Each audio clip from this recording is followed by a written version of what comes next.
And on this video, I'm going to show you what you get inside of this box when you purchase one of these R3 dash cams. I'm going to show you all of its features, and then I'm going to take it out on the road so we can get some test drive footage both at day and at night to see how well it actually performs. And as always, I'd like to remind you that I have placed a link in the description down below to this dash cam in case you want to get one. But with that being said, let's take a look at the Rove R3 triple channel dash cam and the contents of this box. And on the front of the dash cam, we have the OmniVision 5A10 imaging sensor, which is capable of 5 megapixels, and it has been paired with a 150-degree field of view lens. The front camera can also be adjusted if we wanted to control the angle further. And here's the back of the dash cam. First off, we have a 3-inch high-resolution display, which is also a touchscreen. And then we also have the cabin camera, which has been equipped with the Sony IMX307 imaging sensor, which is a 2 megapixel sensor, and it has been paired with a 140-degree field of view lens. And the cabin camera is capable of through night vision, which means it can record in complete darkness, and it does that by using 4 hidden infrared LEDs that are not visible to the human eye. However, they are visible to the night vision system camera. And on one side of the R3 dashcam, we have a microphone spot, and on the other side of the dashcam, we have a power button and the memory card slot. The R3 dashcam supports memory cards as large as 256 gigabytes. Then we have the power input in the form of a USB-C type port. And finally, on the top of the dashcam, we have the input for the rear camera, which uses a USB-C type connector. And as far as mounting the dashcam, we have this high temperature, high strength adhesive tape. I can peel this, find a place on my windshield where I want this to be, and then stick this to my car. What's also interesting is that the mount itself is detachable from the dashcam in case we want to remove that when we're away from the vehicle, and it can be remounted by sliding in and locking that in place. Moving over to the accessories, and there are plenty. We have the rear camera, we have the cigarette lighter adapter plug, we have the cable for the rear camera, and then we have several installation tools. Let's start with the rear camera. And the rear camera is capable of recording in high definition. It uses the Sony IMX307 imaging sensor just like the cabin camera,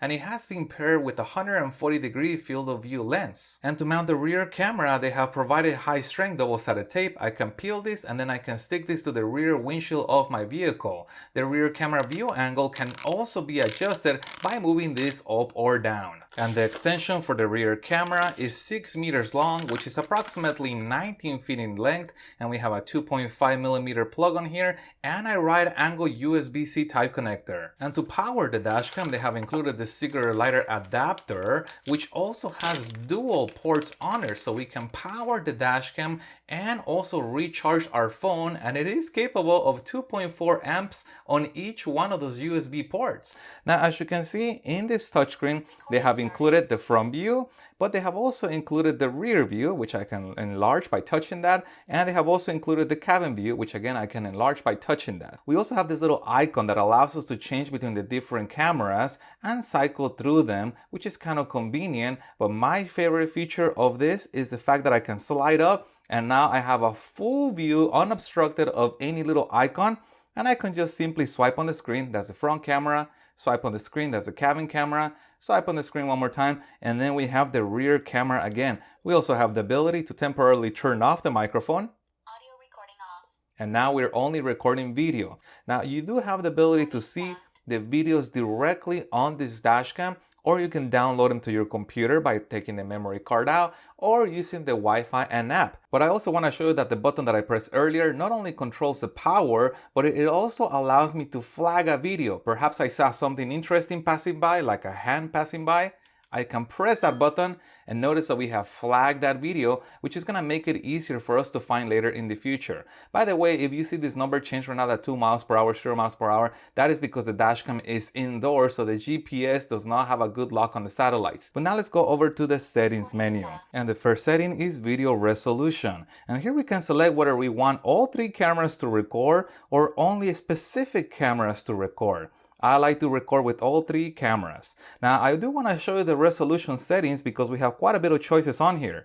We can run all 3 cameras at 720p, which is a standard high definition, Or we can run the front camera at 1440p, which is quad high definition, and we can run the cabin and the rear camera at full high definition, which is 1080p. But I also want to show you the loop recording options. Dashcams record video continuously, but they segment that video into smaller manageable chunks of video, and normally on most dashcams we can select those chunks to be something like 1 minute, 3 minutes, or 5 minutes.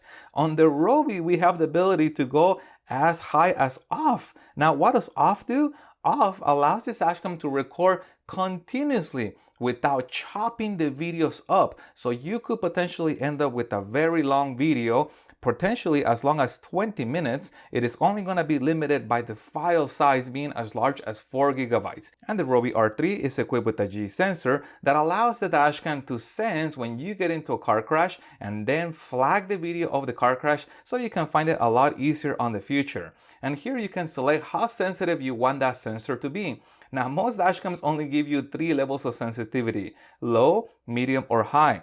On the Rove, we get quite a bit of choices. As you can see, you can have it as high as 9 for selecting only when you get a very high impact, or you can have it as low as 1 to be triggered when you have a very low impact, basically the most sensitive it can be. So that is really neat because this allows you to really fine-tune when you want this dashcam to respond to an accident. And if the dashcam was hardwired, we get 2 options for parking mode. We get collision detection or time-lapse plus collision detection. In the collision detection mode, the dashcam is going to turn on after the car is impacted. It is going to record video and then it's going to turn back off.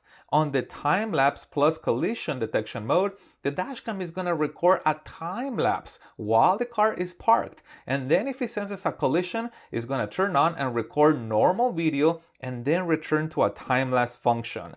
Now we also have a parking mode G sensor. Most dashcams support parking mode, but they don't let you go into the G sensor and adjust how sensitive you want the parking mode to be. In the Rove R3, you are able to select, again, quite a bit of choices in here between only turn on when there is a very high impact to your vehicle or turn on when there is a very low impact, the most sensitive setting. We also have the ability to adjust the image coming from each one of the cameras. If we find that the image is too dark, we can make it brighter, and if we find that the image is too bright, we can make it darker. And the Rove R3 can also record in time-lapse mode, which allows this dashcam to record many hours of video and then compress them into a small time lapse. And in the advanced settings of the dashcam, we can see that this dashcam is equipped with a dual band Wi-Fi, so we can select from the newer 5 GHz Wi-Fi or use the older 2.4 GHz if we wanted to. And this dashcam is automatically gonna get the date and time from the GPS. However, we also have the ability to manually adjust that time and date and the day format if we wanted to tweak that. And a neat feature of this dashcam is the screensaver mode. We can have this dashcam show us what we are currently recording, or we can have it turn off the screen after a period of time, and that allows this dashcam to record in what I call stealth mode. The screen is gonna be off, but we're gonna be recording. Or we also get this little screensaver mode, which is kind of convenient if we only wanted to see essential information be shown on the screen. And if for some reason you don't like the voice prompts, such as when the dashcam says recording started or recording stop, you can turn those off on here. And now that I show you the main features of this dashcam, let's connect to the app by turning on the Wi-Fi function, and let me show you its functionality. And as you can see, I have connected to the dashcam and we are shown a live view from the vehicle. This is the front camera. Then we can also change the views by going on here and selecting a different camera. Perhaps I want to see the cabin view. Notice now that we are seeing the cabin. Now, this is not meant to be a streaming dashcam. For that, you want a cloud dashcam. But it's pretty neat to see that we are getting wireless video directly from the dashcam to our phone. And we can also see the rear camera by switching the view. And again, we can see on here that this view is live. But also, we have access to the settings of the dashcam in the same way that we would if we were on the dashcam directly. And you can hear the dashcam prompts coming on and off as I'm changing those settings. all of them are accessible through the app. We also have the ability to access the videos that are on the dashcam, again wirelessly, so I did not have to remove my memory card, and those videos are here and they're sorted in the same folder style that we saw on the dashcam, front, cabin, and rear, and we can play them directly on this app, or we can download them to our phone. If we choose to download them to our phone, we can watch them directly in here through the built-in video player on this app, or we can watch them with the phone's built-in media player, which is my preferred way of doing it. But probably the best feature of the app is being able to access firmware updates to the dashcam directly. Some dashcams do support firmware updates, but you have to go online, find the file, download it, figure out how to install it. In here, this can be done directly with the app, and also, like I just did, check if the dashcam has the current firmware version installed. But I also want to show you that we can maximize the live view, so we can take advantage of the larger screen on a phone versus the smaller screen on the dashcam. But now let's take a look at some actual test drive footage, both at day and at night, to see how well this dashcam actually performs. And we'll begin with cabin video and audio tests of the Rove R3 dashcam. The sound you're hearing is coming from the Rove R3 microphone. And this is an audio test of the Rove R3 dashcam, and I am sitting behind the driver and I'm going for a ride. And this is an audio test of the Rove R3 dashcam, and I am standing outside the driver's door and I'm gonna give you a ticket.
And that was the Rove R3 dashcam. Now, who is this dashcam for? I think this is gonna be a great setup for anybody who's in the rideshare industry, such as Uber or Lyft, but it is also gonna be helpful for anybody who wants to capture the cabin of the vehicle. Especially true if you're trying to capture any kind of interaction with any kind of law enforcement or any other enforcement agency. Now, one thing that Rove has done, and I have not seen this very often, they have created their own memory card, the Rove Ultimate Memory Card. Now, why is this convenient? Sometimes dashcams are very sensitive to what memory card you buy, and I've seen cases where even if you get the ones with the right specs but of the wrong brand that for some reason the dashcam doesn't like, you're gonna have trouble recording or hiccups, and you're gonna be struggling to find out and do all this research to know which is the right memory card to buy. So by introducing this memory card, Rove has made this a complete solution where I don't have to think about what memory card should go in here. I can just get this memory card and I know I'm good to go. And the little memory card does come with a little USB card reader if I wanted to use this in my full-size computer. Now, what about the best feature of the Rove R3? I think its best feature is gonna be the fact that it comes preloaded with the most common recommended settings for a dash cam. So it's pretty much almost ready to go out the box, where all I have to do is mount it, pop in the memory card, follow the prompts to format it, and I am done. However, if you're an advanced user that like to customize this dash cam, as you can tell from the length of this video, this thing can be customized left to right, up and down, a tremendous amount of customization, probably the most customizable dashcam I have reviewed on the channel yet. But what can the Rove R3 improve on? And I'm gonna say it's gonna be on the app. Now the app works well as you saw in the video. However, it requires you to sign up for a username. And a username means that you're gonna need a password. And I already have too many usernames, too many passwords. I don't wanna deal with remembering any more of them. Now this might be a small nitpick, you might be okay getting an additional username and password, but I really think if we had a guest mode where we could just log in into the app without signing up, it would be great. Especially because I'm not really getting anything for that sign on. If perhaps maybe Rove allowed us to back up our videos to the cloud, then it will make sense why we will have a username, but without anything in return, it just doesn't seem like it makes a lot of sense for us to have to trouble to sign up to use the app. But it's a small little nitpick, and I am pretty sure it could be a very easy fix if Rove decides to improve that, which I did mention to them, and they seem open to the idea. So if you guys have any other questions regarding the Rove R3 dashcam, please put that in the comments down below. And if you found any part of this video helpful, hit the thumbs up button to support the channel. And stay tuned as I have a lot more dashcam videos coming up. Thank you guys for watching, and as always, I'll see you on the next one.